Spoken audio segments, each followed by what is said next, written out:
저는 최근에 집주인에게 전세금을 받지 못하고 있습니다. 그래도 이분이 연락은 돼서 지금 뉴스에 나오는 전세 사기범은 아닐 거다라고 조금 위안을 가지고 있는데요. 근데 또 이 집이 비가 새고 있어요. 또 1년 넘게 이렇게 비 새는 집에 살면서 내 전세금을 이렇게 받지도 못하고 있는 이 현실이 좀 화가 많이 납니다. 근데 이 화가 집주인한테 나는 것도 있는데 저 스스로한테도 너무 화가 납니다. 이게 결국은 제가 선택한 거잖아요. 제가 선택한 전셋집이고 내가 조금이라도 아껴보겠다고 했던 선택인데 이런 과거가 너무 후회가 되고 지금 당장 내가 할 수 있는 게 없는 걸 알면서도 이 일에 대해 자책을 하고 계속 감정 소모를 하고 있더라고요. 근데 최근 뉴스 보면은 저뿐만 아니라 더 힘들게 이렇게 전세 사기로 힘들어하시는 분들이 되게 많은 걸로 알고 있습니다. 그래서 이렇게 내가 어찌할 수 없는 일들에 대해서 어떻게 하면 감정을 좀 덜 쏟고 이 시간을 조금 현명하게 보낼 수 있을지 조언 부탁드립니다. 그냥 우리 대화니까 물어볼게요. 얼마짜리 전세예요?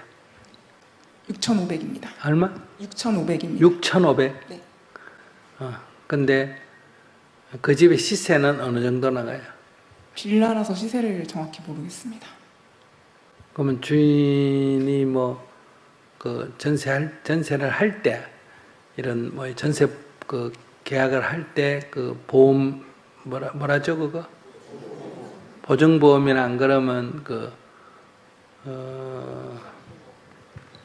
설정하는 거 있잖아요. 전세 나중에 우선적으로 변제받는 그런 거예요. 그런 거 안 했어요, 아무것도? 일단 전세 보증보험은 빌라 같은 경우는 이렇게 불법 건축물이 많아요. 그렇다 보니 보증보험이 불가하고요.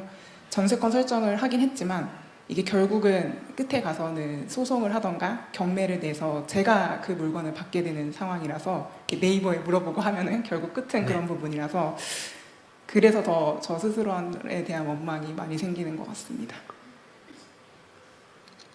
그렇죠. 원망한다고 해결이 되면요, 원망하면 되는데, 근데 지금 얘기 들어보면, 그걸 소송을 해가지고 그 집을 찾는다 하더라도, 그거는 6,500만 원 전세를 걸었는데, 나중에 전체 집값이 올라가지고 돈을 나중에라도 받든지, 안 그러면 6,500만 원 중에 한 5천만 원을 돌려받든지, 안 그러면 이제 경매에 붙여가 5천만 원이라도 받든지, 그러니까 6,500이 다 날라간 거는 아니잖아요.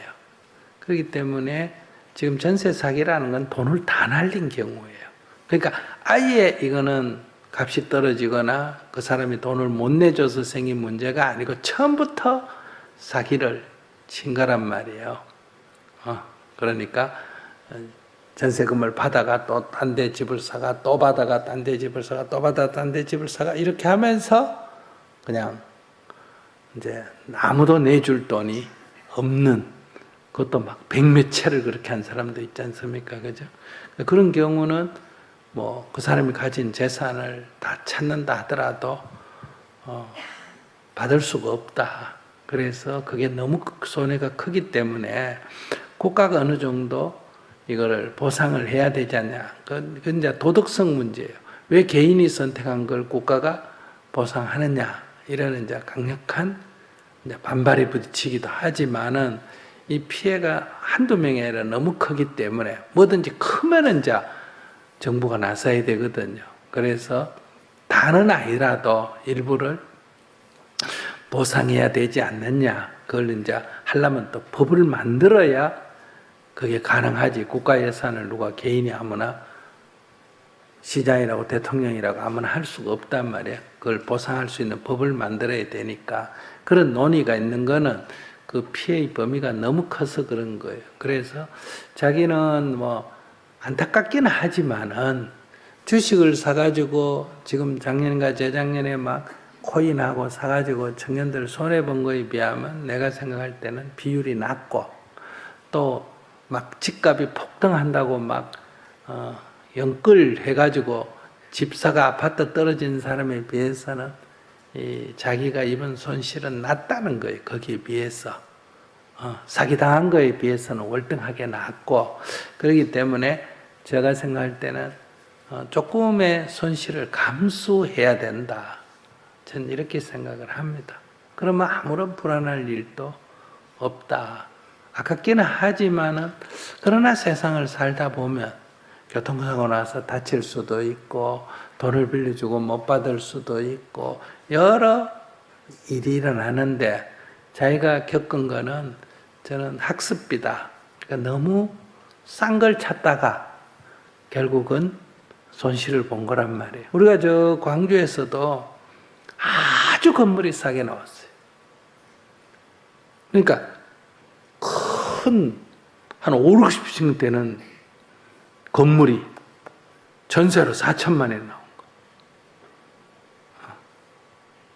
월세도 아니고 전세로. 공짜잖아요. 그죠? 그래가 법당을 내가 몇 년 썼는데 건물이 부도가 나버렸어. 그래서 이런 단장 받을 수가 없었어요. 그러니까 이럴 때는 생각을 바꿔야 돼요. 그 건물을 한 달에 월세 100만 원이라고 치면 1년에 얼마예요? 1200만 원이잖아. 그러면 3년만 해도 벌어 얼마예요? 4천만 원이잖아. 그러면 그 건물을 4천만 원 전세로 주고 들어갔지만은 그 건물을 5년이나 썼단 말이에요. 그러니까 한 달에 100만 원 월세 줬다고 생각하면 이익이에요, 손해예요? 이익이에요. 이렇게 생각을 바꾸는 수밖에 없어. 그러니까 사실은 큰 손실은 아니에요. 처음에 너무 이익이다 하다가 들어갔다가 이런 일이 벌어졌단 말이에요. 그래서 우리가 세상에 어떤 일이 아까도 했지만 와 하면 그게 쥐약일 확률이 높다. 늘 그러잖아요. 이런 걸 통해서 이제 경험을 쌓는 거예요. 그래서 자기는 앞으로 인생을 사는데 이제 너무 이제 이렇게 값싼 거를 고려했을 때, 그러니까 값싸거나 이익이 많거나 할 때는 안전성이 떨어지고, 안전한 걸 찾으면 뭐가 떨어진다? 이익률이 떨어지는 거예요. 그러니까 은행이 저축은행보다 이익률이, 이자율이 떨어지잖아. 그죠? 그러나 저축은행은 그만큼 뭐다? 보존할 위험이 있는 거예요. 그보다 더 위험한 건 주식이에요. 그보다 더 위험한 거는 코인 투기라든지 이런 거예요. 그러니까 대신에 그런 것은 이제 위험도가 높은 대신에 이익률도 굉장히 높을 수가 있죠. 근데 사람이 그 높은 이익률에 현혹이 돼가지고 이렇게 위험을 자초하는 경우란 말이에요. 그래서 그냥 완전히 다 날려버린 사람이 한두 명이 아니잖아요. 코인 때문에 망한 사람이 많고, 여러 일이 생기잖아. 그죠? 그러니까 제가 생각할 때는 학습비 정도로 생각하면 되겠다. 그리고 그걸 찾는 방법은 변호사하거나 부동산 전문가가 의논해가지고 그냥 그 집에 눌러 앉는다. 아시겠습니까? 그럼 비도 세고 뭐도 센다. 그 정도 감수해야지. 그 정도는 내 돈 들어가 고쳐야 돼요. 아시겠습니까? 그 정도는 감수해야 된다. 그 다음에 나중에 여기도 못 살겠다, 나가겠다 할 때는 경매를 붙여가지고 일부 회수를 한다. 제가 볼 때는 뭐 절반 이상은 회수할 수 있을 것 같아요. 암만 회수를 못해도. 그런 정도로 생각하고 느긋하게 받아들이면 어떨까 싶네요. 젊은이가 열심히 일해가 벌어가 한 달에 100만씩 저축해가 1,500만 원 날려도 1년 헛일 한 게 되잖아. 그죠? 그래 생각하면 막 기분이 나쁘지만은 그래도 어쩔 수 없어요. 그러니까 이게 꼭 그 나쁜 게 아니에요. 그러니까 한번 이렇게 손실을 보면서 빨리 그것을 통해서 배워서 더 큰 손실을 막는 게 중요하다. 어떻게 하는 게 나한테 더 이익이 있냐, 이걸 찾는 게 필요하지 않을까, 이렇게 생각을 해요. 말씀 너무 감사합니다. 네. 주변에 이런 고민을 좀 말씀드리면 다들 그냥 안타깝게만 쳐다봐 주셨는데, 말씀해 주시고 어떻게 보면 제가 선택한 제 쥐약이기 때문에 제가 또 대가 치르면서 잘 이겨내 보도록 하겠습니다. 이렇게 말씀해 주셔서 너무 감사드립니다. 네.